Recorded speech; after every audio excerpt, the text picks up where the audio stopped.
The moment I walked into the office that morning, the weight of 15 years of dedication, late nights, relentless effort, and unwavering commitment settled over me like an iron grip around my throat.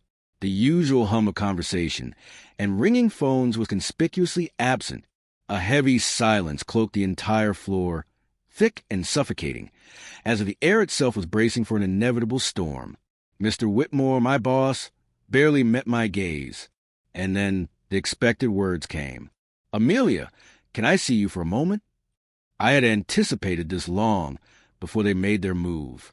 What they failed to realize was that I had already made mine. They had no idea what was about to unfold. Taking a steady breath, I stepped into Mr. Whitmore's office.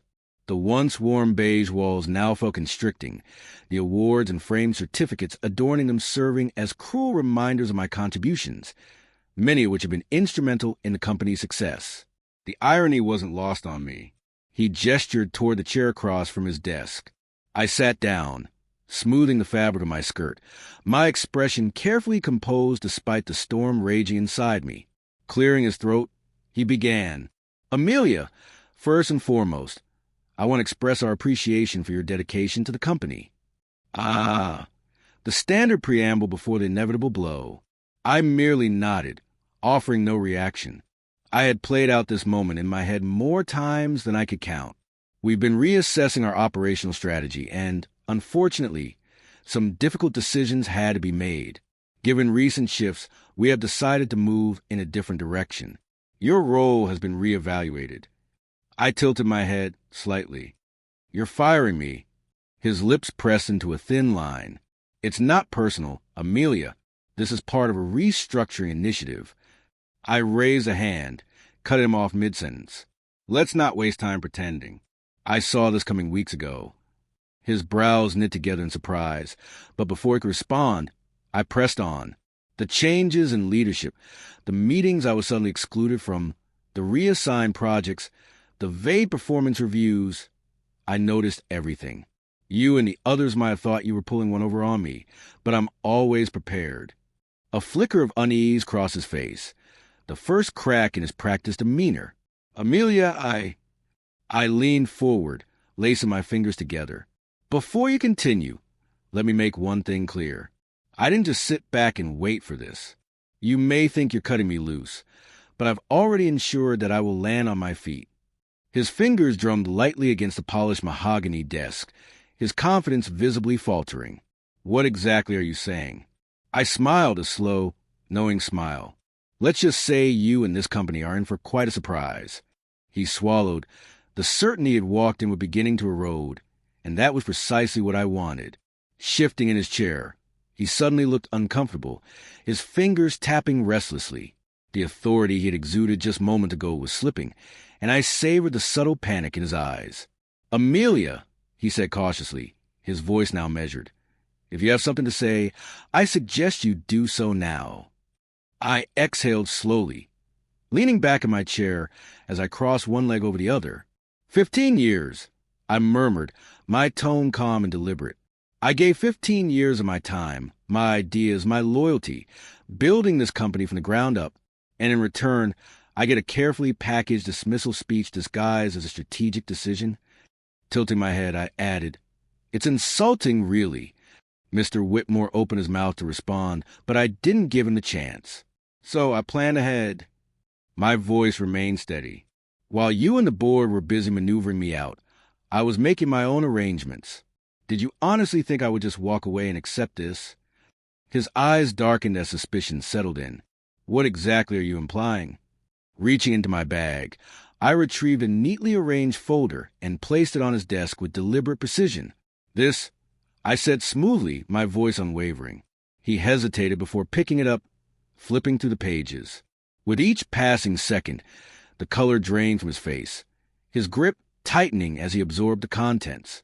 "These are—" He stopped abruptly, inhaling sharply. "Company records, financial reports, internal communications." I confirmed. Then, before he could accuse me of wrongdoing, I added, "All perfectly legal, of course. I only accessed what I was authorized to see.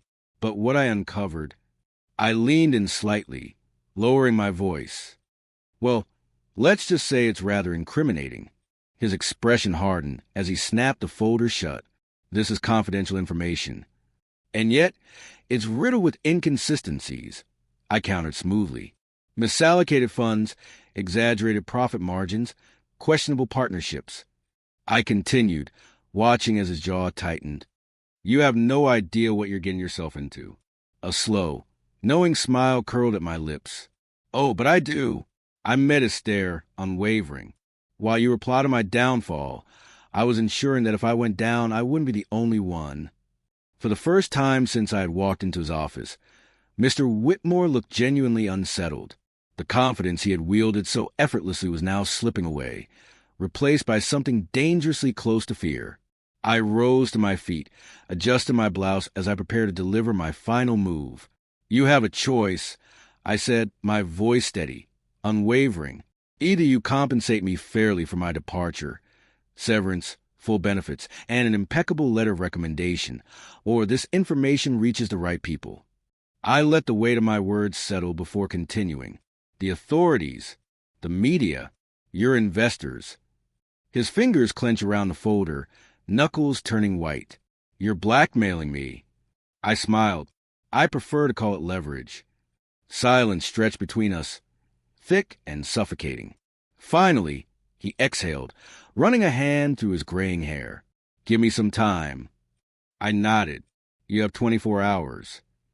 With that, I turned and walked out, leaving him alone with his thoughts and the ruins of the empire he had so carefully built. I had seen this day coming. What he failed to realize was that it had arrived on my terms. The next 24 hours passed in slow, tense anticipation. I remained at home, keeping a close watch on my emails and messages. Whitmore hadn't responded yet, but I knew he would. He had no choice. By noon the next day, my phone buzzed. A single message.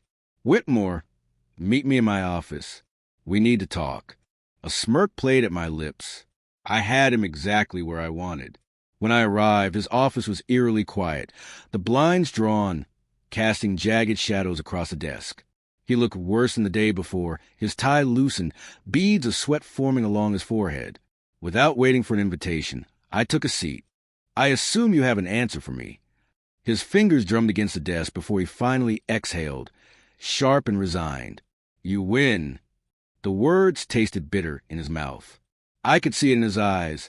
Admitting defeat was agony for him. But he knew the alternative was far worse. I've arranged a severance package, he continued, sliding a document across the desk. 6 months' salary, full benefits, and a signed letter of recommendation. I picked up the papers, scanning them with deliberate care. Make a full year's salary. His jaw tightened. That's unreasonable. I interrupted smoothly.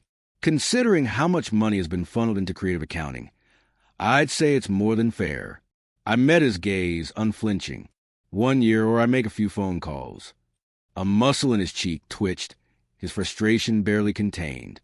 But after a long, tense pause, he sighed and reached into his desk, pulling out another sheet of paper. His pen pressed so hard against the page it nearly tore through it. Fine. 1 year. I watched as he signed it, his movement stiff with resentment. He slid the revised contract back to me, and I examined every word before adding my own signature. Leaning back, I studied him. I have to admit, I expected you to put up more of a fight. Whitmore exhaled heavily, rubbing his temples. You think you're the first person to back me into a corner? He let out a humorless chuckle. You're just the first to do it this effectively. I shrugged. 15 years in this company taught me how to play the game. You should have seen this coming. A thick silence filled the room before he finally spoke. What are you going to do now? A slow smile spread across my lips as I slipped the signed agreement into my bag. That's the best part, I said, rising from my chair. You'll find out soon enough. With that, I turned and walked out his office for the last time, leaving behind 15 years of service, the illusion of loyalty, and a man who had just realized how badly he had miscalculated. Stepping out into the crisp afternoon air, I inhaled deeply, feeling the weight of the past lift with each step away from Whitmore and company. I was free. My phone buzzed in my pocket. A call. Glancing at the screen, I smiled before answering. "Is it done?" a voice asked. "Yes." I replied, my tone steady, victorious. "It's done." "Good." The voice responded. "We're ready whenever you are." I lifted my gaze one last time to the towering glass building behind me, knowing that inside, Whitmore was still at his desk, trying to process how he had lost control so quickly. But this had never been just about revenge. This was about power, about proving that I had never been just another disposable employee. While Whitmore had been scrambling to cover his tracks, I had been securing my own future. My resignation wasn't just an exit. It was a strategic move towards something far greater.